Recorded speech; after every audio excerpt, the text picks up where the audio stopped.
Very good. Okay. So the question for those out in virtual land and those who eventually will read this is what goes on with these blackboard style exams. I create a window of time where where you can open the exam, whenever that exam is. So let's say it's on Monday morning and it opens between, let's say I have a window between 8 and 10 or 8 and 11. That means you can open it as early as 8:01 or as 8 o'clock or as late as 10:59. In any event, you'll have an hour to do it. Okay. So you can scroll back and forth, change answers, etc. But once you hit the submit button, it's called forced completion. In other words, once you complete it, it's completed. And you'll submit it and it will grade it. And immediately you'll see what you did on it. So the key issue with that is the internet connection. Well, any way, shape, or form. Wherever you do it, typically on campus, whether you do it in your room or you do it in the library, wherever you want to do it, doesn't matter. Okay, you can do it that way. So that it's really the time is the limiting factor. I'm going to phrase this properly. I am not so naive as to think that since you're doing it without people observing you, that you might use reference materials. It's sort of embedded. Okay. In other words, you can, you got an hour to do it. The key is the prepared mind. Okay. Chance favors the prepared mind. So what it means is that you have an hour to do it, get it done. Okay. No excuses.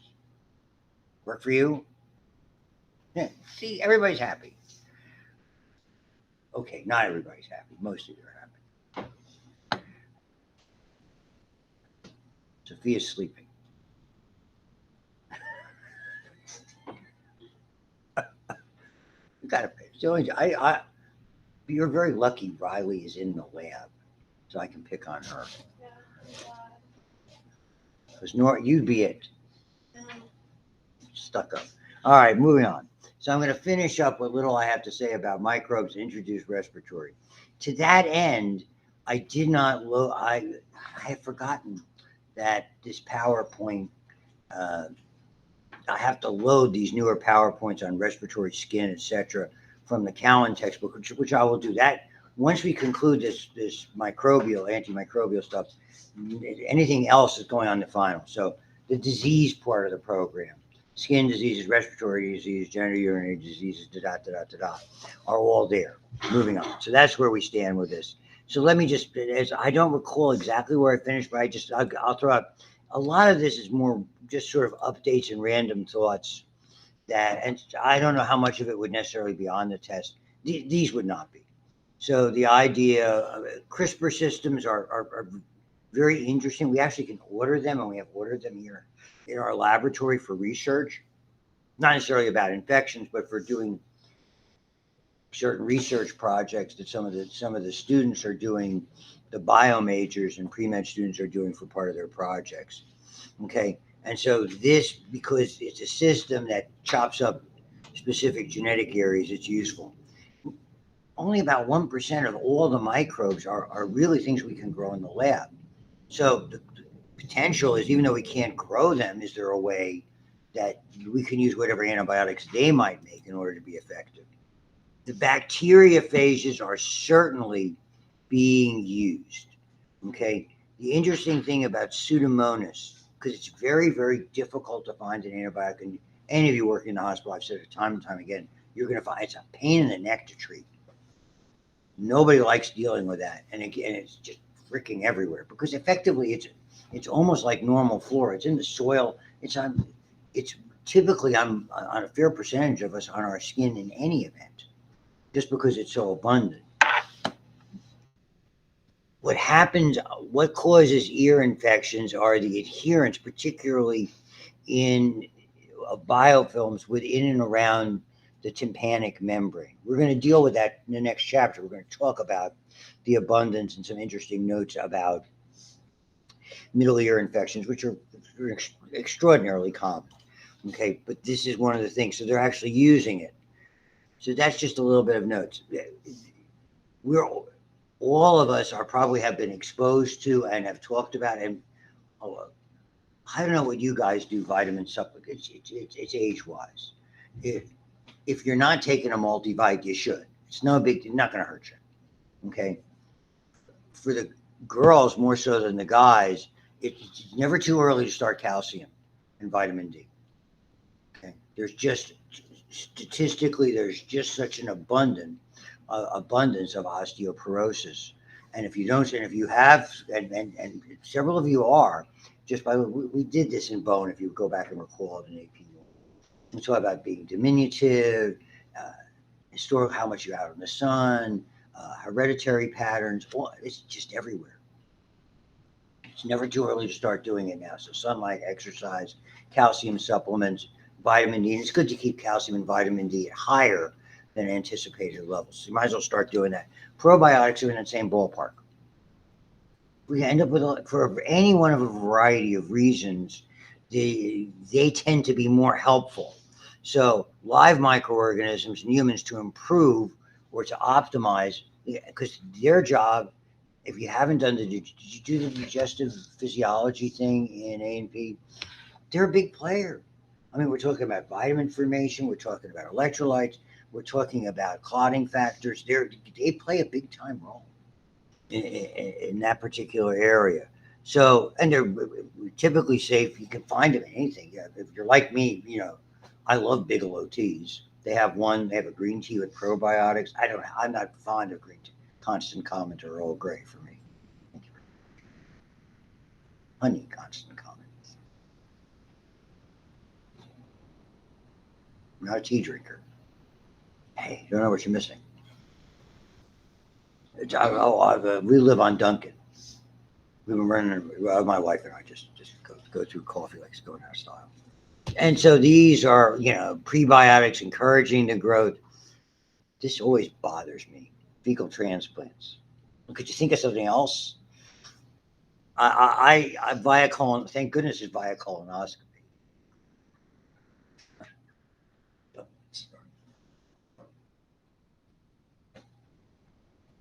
I have a puppy that would contribute to this gleefully. Okay, so moving on.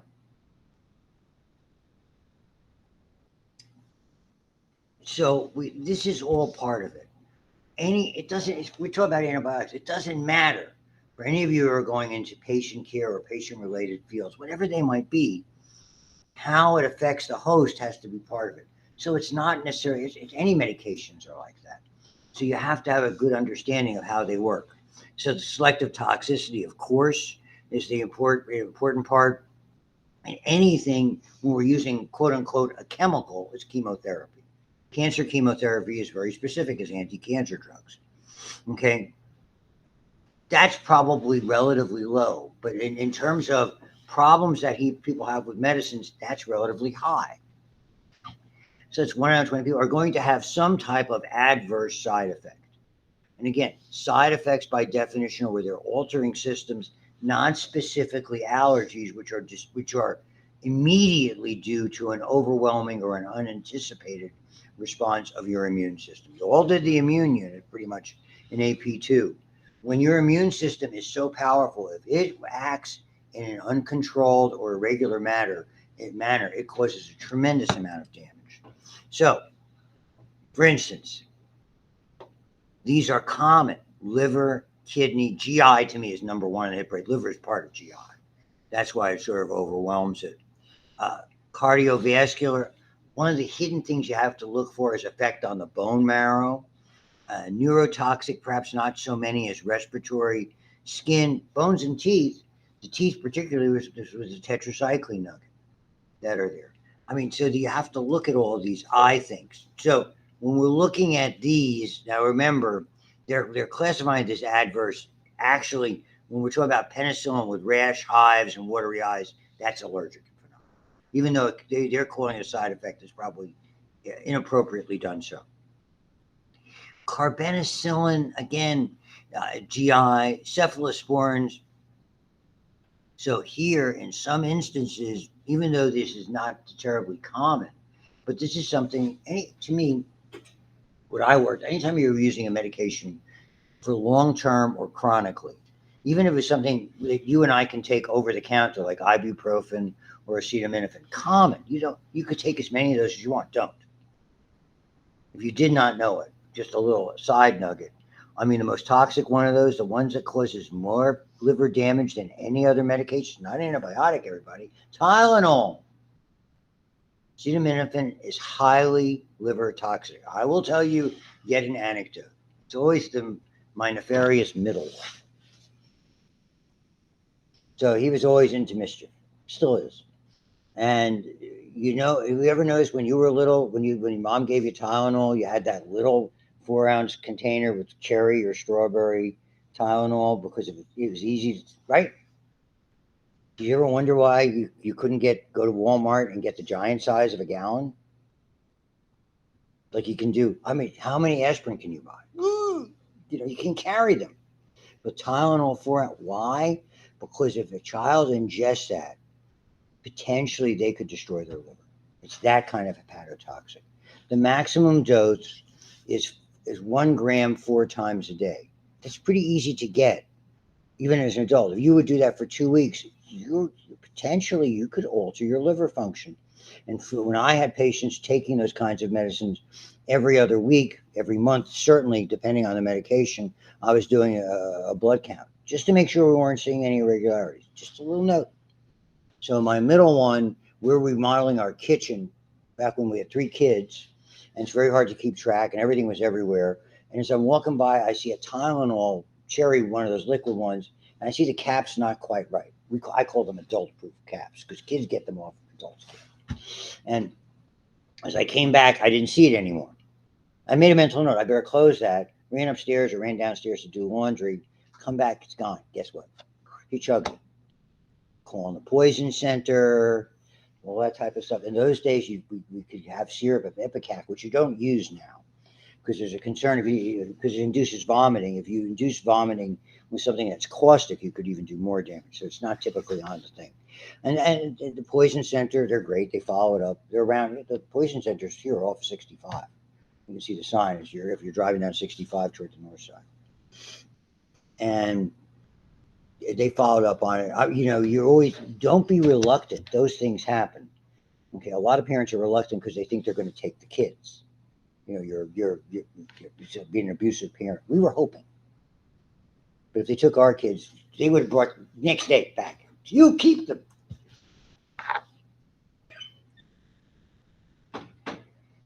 Many of you have seen pictures.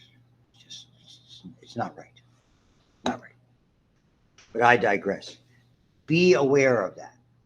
Okay, common over-the-counter Medicaid. I know I'm on a tangent like that, but that's part of this. Sulfonamides. My grandfather lost a kidney back in the day, in the 40s, from crystallization in the kidneys. Those are, again, a first-line drug we use for community-acquired MRSA. Polymyxins, that colistin, again, that's very much a drug of last resort for highly, that's why, again, superbugs are the ones that potentially are resistant to the Cipro. Not so bad. More the ones I've used a ton of it over the years, prescribed to GI distress. Rifampicin is very nasty. That's why it's an anti-tubercular drug. Just to give you some idea. Okay. Amphotericin B, not just kidney function, deafness, special senses. Okay. Metronidazole. Yeah, GI. The biggest problem I've seen with metronidazole, because I think it's relatively safe, is headache. Antivirals. You can see nothing is innocent. That are there, and frankly, this is the aceclavirs are the best group. They're sort of the go-to, certainly for herpetic infections, for herpes. Just it. Now, allergies. The antigen stimulates an allergic response. Intact molecules are by substances that develop from it. Somehow your body metabolically interacts. Every major drug type, allergy to penicillin, most common. Again, it's mold, cephalosporin, mold. Molds produce a lot of allergies. First, and you have to have a sensitizing dose, and a second exposure can lead, and if you're seeing hives, swelling, rash, difficulty breathing, even full-blown anaphylactic shock, which you would certainly read. When you start to see that type of thing, itching, breaking out, swelling, you have to be very aware of it. The go-to response is stop it. If you're the one taking the phone call, stop the medication. I'll check with the doctor. If you are the doctor, stop the medication. We'll figure it out. It absolutely much. One of the doctors I worked with when I was a resident, brilliant, he said, first consideration is always any medicine can cause any side effects. Any medicine can conceivably cause an allergy. I had my early days of practice, I had a lady who was at that time a retired nurse. You'll love this lady from Titusville. She was probably the Nurse Ratched. That's not a context you guys have, Nurse Ratched. That's a movie you didn't see. Brilliant movie called One Flew Over the Cuckoo's Nest about mental illness. I commented on it. So she was this evil nurse and a psych nurse who was completely and literally led to terrible in this brilliant movie. She was like that. She came to me, she's diabetic. And she had a minor infection on her toe. I gave her an antibiotic. All of a sudden, in those days, they used to publish, if you wanted to, your name. And in small towns, they do that. Who's in the hospital? Somebody can visit, send a card. And I see her name in the hospital. I'm like, oh my God. I'm going to get sued. I was probably in practice for 2 days, when that happened. And immediately, I mean, yeah, I called up her physician. I found out what was going on. She had taken, it was an amoxicillin prescription. She had taken penicillin many, many times. She'd never had an allergic response. I asked her. And all of a sudden, she starts swelling and skin starting to big blisters. Oh my God. Always be ready. Whenever, if you're a nurse, whenever you're administering a drug, particularly by injection, in the back of your mind is go, what if? Because that little moment of hesitation can be problematic. Everybody hesitates a little bit. But here's the single most important word if you're not sure what to do. Help!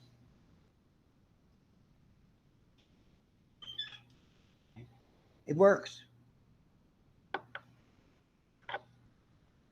Okay, moving on. I'm preaching. Every major type of drug, but allergy penicillin most common. Sensitization first. Yeah, blah, blah, blah. Yeah, normal microbes, typically beneficial. This is the big idea of bad. We call those super infections. C. diff would be a category of a super infection. You can get them, it can be internal, it can be external. There are certain areas, groin, underarms, because they're inherently moist, where there's a larger amount of microbes. And if you destroy the good ones, then people break out or get infections there. Those would classify as super infections. E. coli in urinary tract, that's the classic, and we're going to go over this a couple of times. Vaginal yeast infection, extraordinarily common. Here's the antibiotic-associated colitis, typically C. diff. Okay, and they're just going over these things. This is the problem. The shotgun approach. I learned about this 50 years ago when I started to talk, when I first took my micro class, 1974. Broad spectrum antimicrobial therapy for minor infections. Okay. There's a point where you have to be wise enough to see what to use. Even if you use a broad spectrum agent, once you find out it's not necessary, you have to be prepared to stop it. Okay. And this is developing resistance because they were exposed repetitively. That's part of the problem. So we become much more aware of it. And for doctors, because nurses, you're subject to the same thing. They're going to look at what you do. And for doctors, it's the same thing. People are always checking your charts. I can't tell you how many times someone will say, hey, you did this. Could you explain your logic behind this? When they're doing chart reviews and they're doing QA, quality assurance. You have to do this stuff. It's the biggest single problem if you're endeavoring to work in a hospital. We call it a litigious society. Everybody's got Edgar on speed dial. Okay, not just Edgar. Edgar's probably semi-retired. Okay. I had breakfast with Edgar because his daughter and my daughter were in kindergarten together at the same school. Just in case. That's as much as I can tell you about Edgar. Okay, antimicrobial drugs are exported where it's not, and this is interesting. So, if you did not know it, antibiotics in Europe you can buy a lot of antibiotics in the store. You don't need a prescription. I can remember to this day, my son when he was stationed in Japan, and he he was gathering information about naval exercises that our Navy was going to do with Cambodia. And then he had a break and was in Thailand. He calls me, Dad, what antibiotics do you want me to bring home for you so you can have on hand? You want a couple of Z-Packs? What? You're terrible. I didn't take any. Okay. But that's what you can do. So all of those things are part of it. That's the candida, and that's. I don't think there's anything else in the other PowerPoint that wasn't covered on resistance. Yeah, I do want to, and these are the different things. This is how they, you should scroll through this, and just to see the multiple ways they can eliminate them. Again, different kinds of mutations, spontaneous occur all the time, and then the ones that are induced, and chemicals induce them. So treating them with antibiotics is going to increase that. And so for ones that are, so you can, a single base pair chain ribosomal protein yields resistance to streptomycin. In a population of 1 billion cells, that's a dot on a culture plate. Okay? At least one likely has that mutation. Okay? Doesn't take much to do it. That are there. We talked about plasmids and all the different lateral transfers that are there. So there's a lot to it. Ones that are important. This is one of the real problems when they had all in healthcare, particularly, they had a lot of overgrowth because of broad spectrum antibiotics, which I just alluded to, C. diff, and sort of like its cousin, vancomycin resistant enterococcus. And again, this is the one that was being used orally to treat this. Is very, very limited work orally. Enterococcus is gram-positive, sort of in the streptococcal family. It's a strict anaerobe. And what happened is resistance developed that was plasmid transferred to Staphylococcus aureus, which begat MRSA. And so here we are, MRSA. There are two types. Interestingly enough, this community acquired and the healthcare acquired are getting closer together the wrong way. For years, community acquired would respond to things like the combination sulfas. You didn't have to use vancomycin or advanced treatment. They would respond. The trouble is now that they're becoming more and more resistant, and the healthcare ones are only getting worse. So in a hospital, most of the time there are two. There's MRSA, which is methicillin-resistant Staphylococcus aureus, and there's its cousin, which comes from normal flora that we're going to talk about in wound infections, called MRSA, methicillin-resistant Staphylococcus epidermidis, a bug you worked in probably in the micro lab. It's on all of your skin all the time, 100% of your skin, 100% of the time. Yet it's staphylococcal. Certain genetic alterations in it, be by mutation or otherwise, can in compromised hosts, in people with comorbidities. This is a big time player. You'll hear about that. And then now we're starting to see these vancomycin resistant forms. Strep pneumonia, which is the most common kind of bacterial pneumonia, typically seen after a viral infection in the lung of any type. Lower, we're going to look at in the next chapter, lower respiratory infections. If you showed it the label on penicillin, it would typically die. Okay? No. Now we're seeing resistance. And then these Enterobacteriaceae, those are the gram negatives in the gut for the most part, because of the outer membrane. Some enterics have developed the ability to produce beta-lactamase. And then these are the ones, these ESBLs.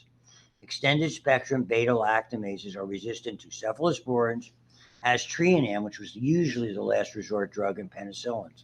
And now we're seeing these carbapenem ones. Okay?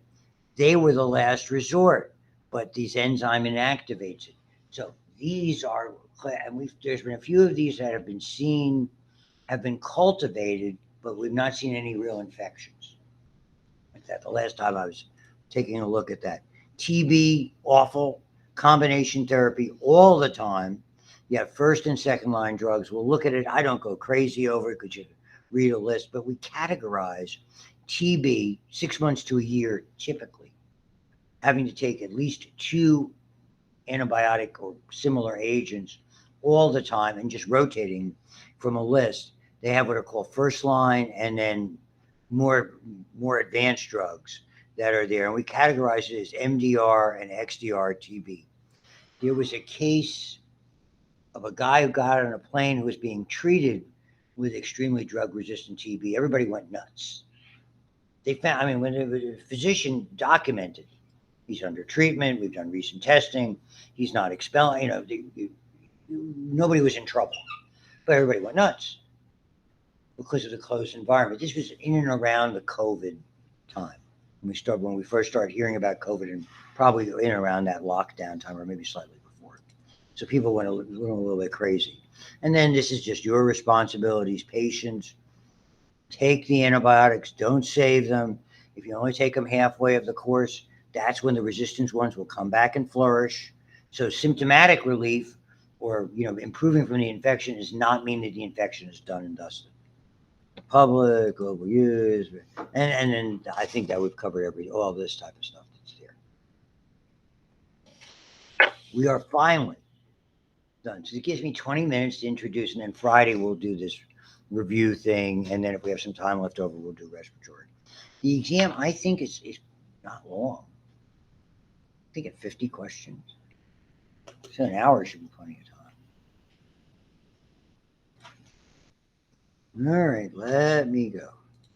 So, since I didn't load that, I'll start with this was the Nestor PowerPoint. So, in AP2, you've had respiratory anatomy, right? You know your trachea from your bronchi. What you just started it? That's kind of out of sequence. I did it last week. Don't say.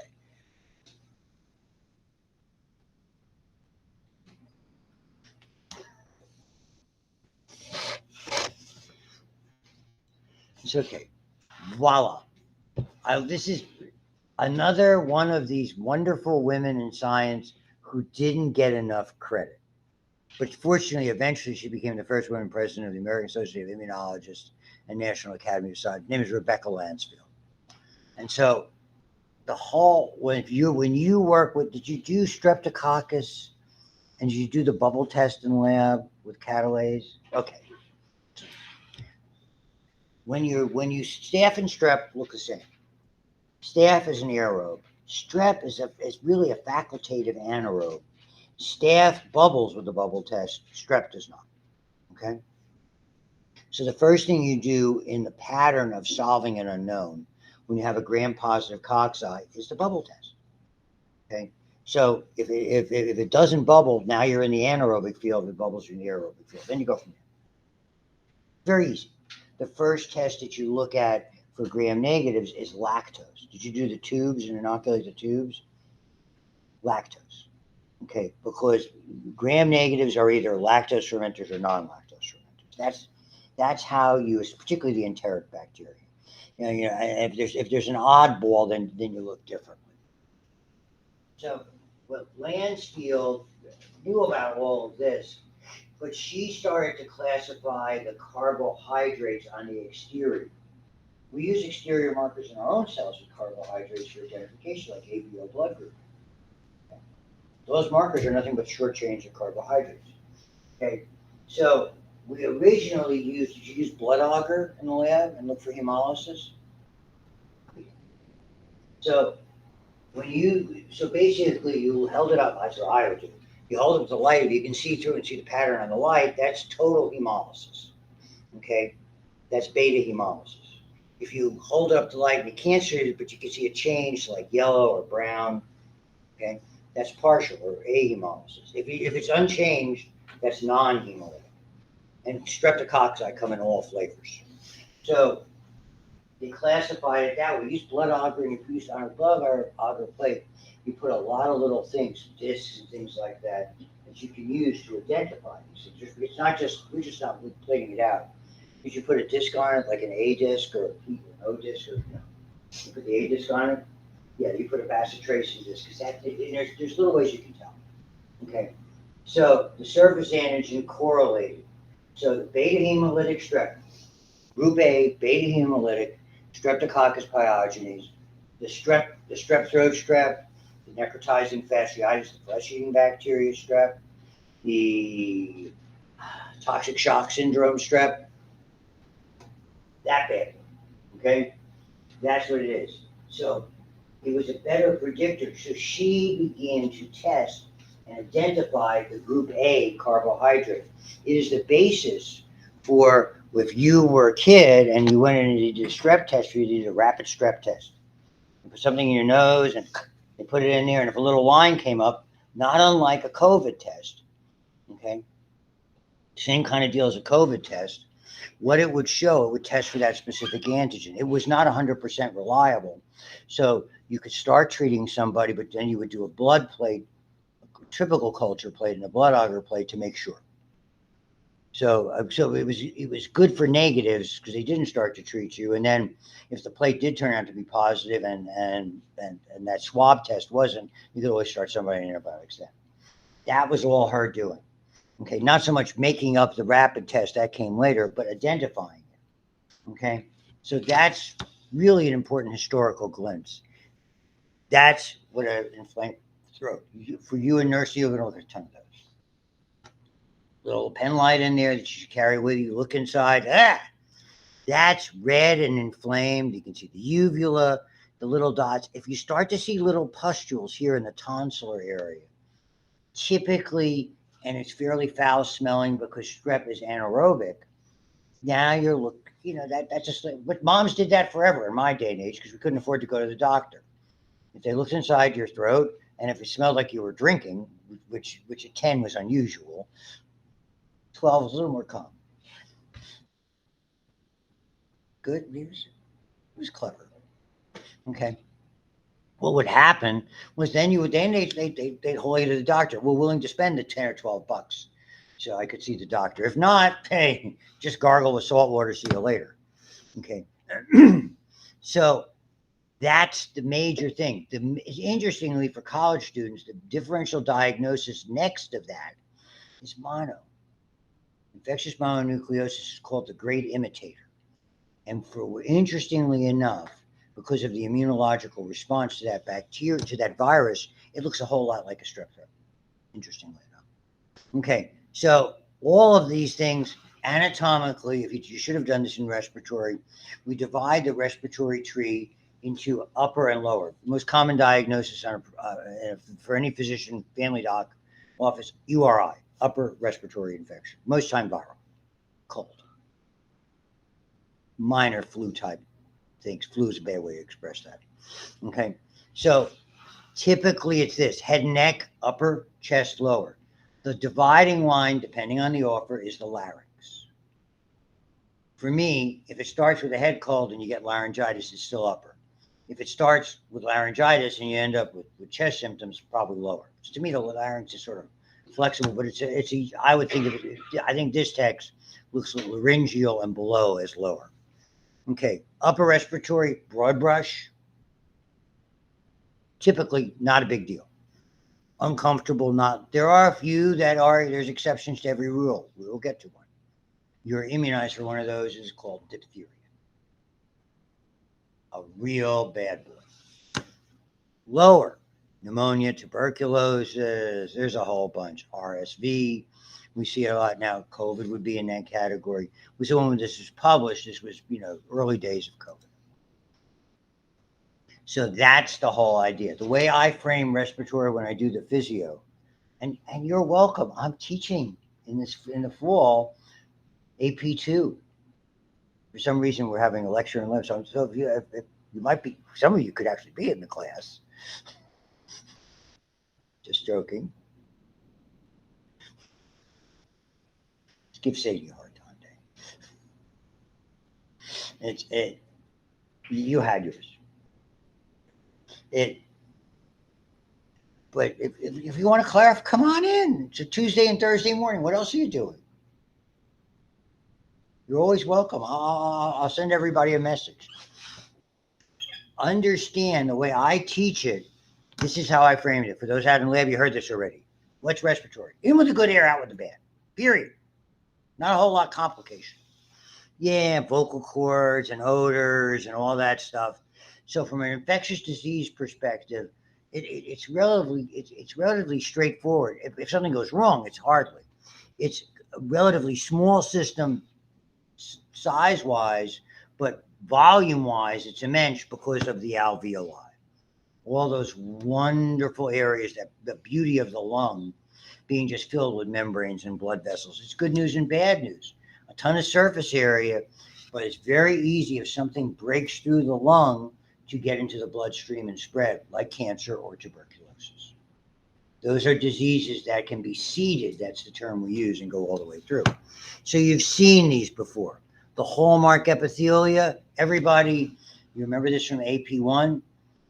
Pseudostratified ciliated columnar epithelia with goblet cells. The goblet cells make mucus. Just like in digestive, you have simple columnar, not pseudostratified, and they have microvilli, not cilia. But the mucus is mucus. So the disease that affects mucus of both these systems, cystic fibrosis. It makes the mucus, for lack of a better term, entirely too sticky. And it makes it difficult for people to breathe and digest. I had a kid who was worked up for that when he was little. That same middle one, with the car and everything else and the Tylenol.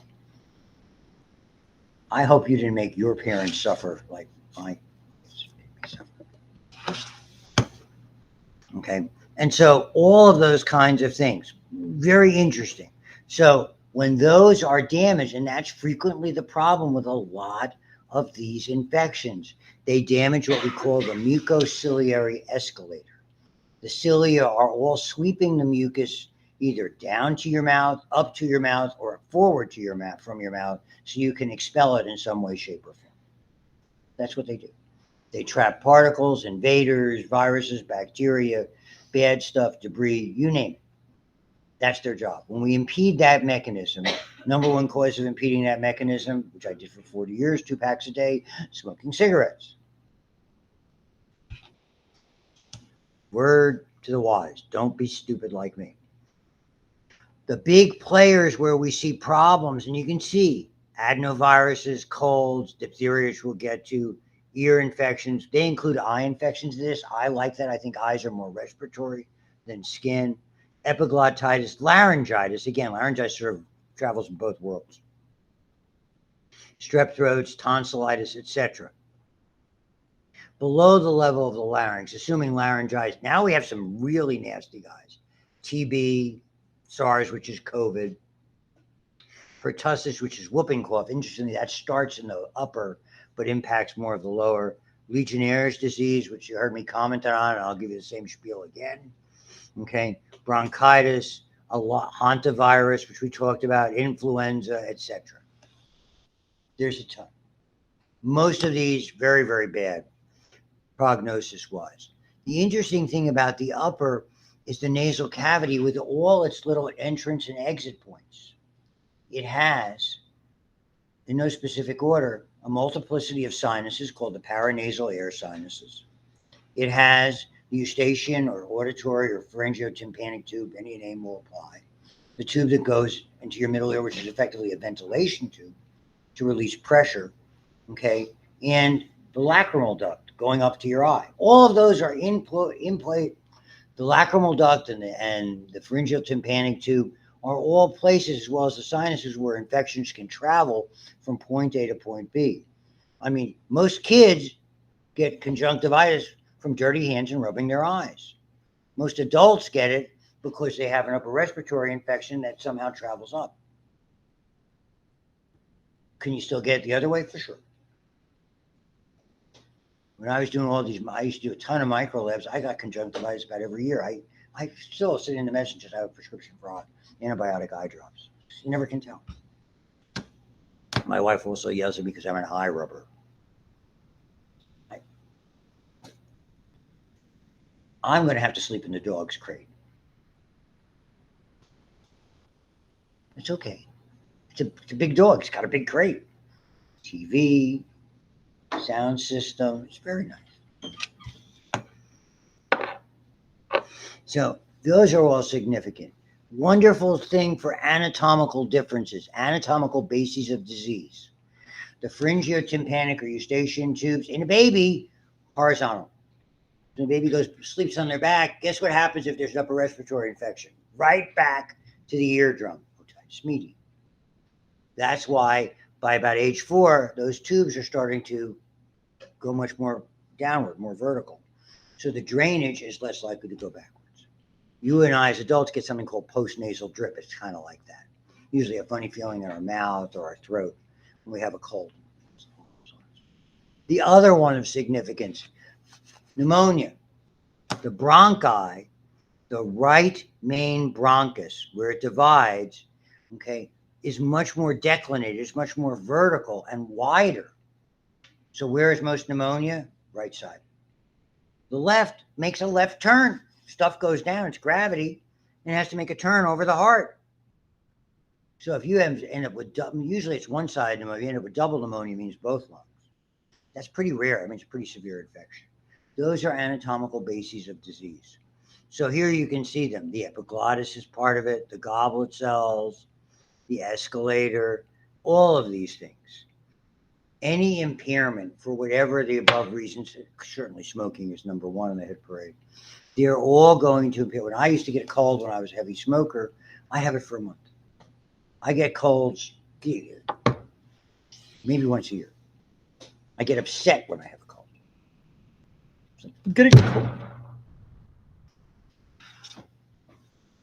And my wife has such a wonderful way. She'll see me and goes, "Suck it up. Don't be such a word used for a small kitten."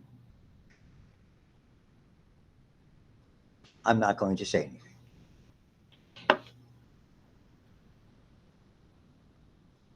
She'll explain to you.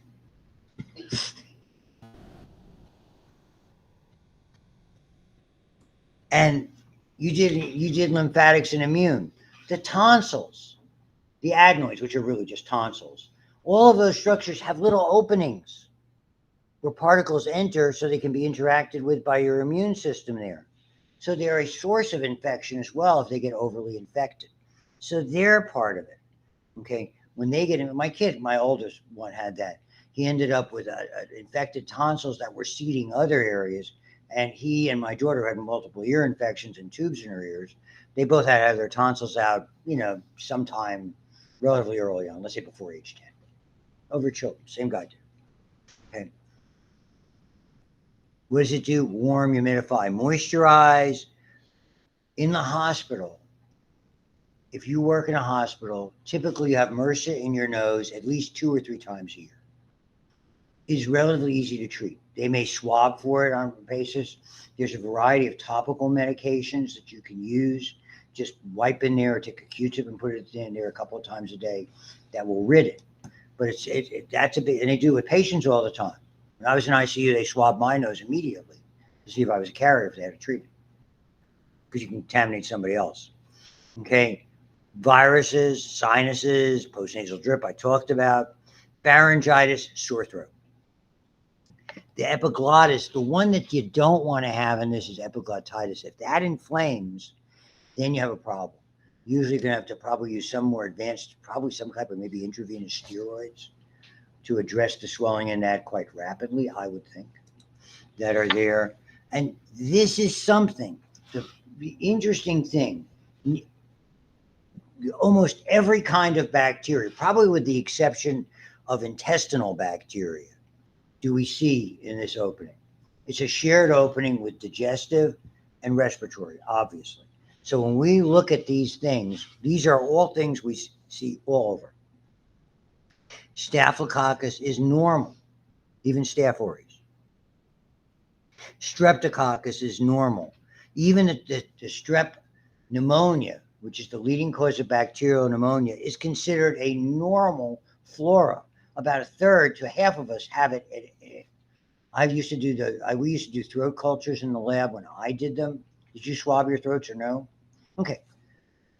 Every so often, somebody would show up with, because there's one of those discs you can put on. It's very specific for strep pneumonia. There's A discs, O discs, and P discs that you can put on. Great. Okay. So it's normally there. So those are the things you look for. Moraxella is very similar to Neisseria, which is and some Neisseria species gram-negative. So these are gram-positive cocci, these are gram-negative cocci. Haemophilus, we'll talk about, is a very famous gram-negative rod, as are these other ones. Corynebacterium is a non-endospore forming, common, and by far and away very significant, because we name all of these not so bad Corynebacterium as diphtheroids because they look like the diphtheria bacteria, but they're not. The OID it means it's a look-alike. So we call them diphtheroids.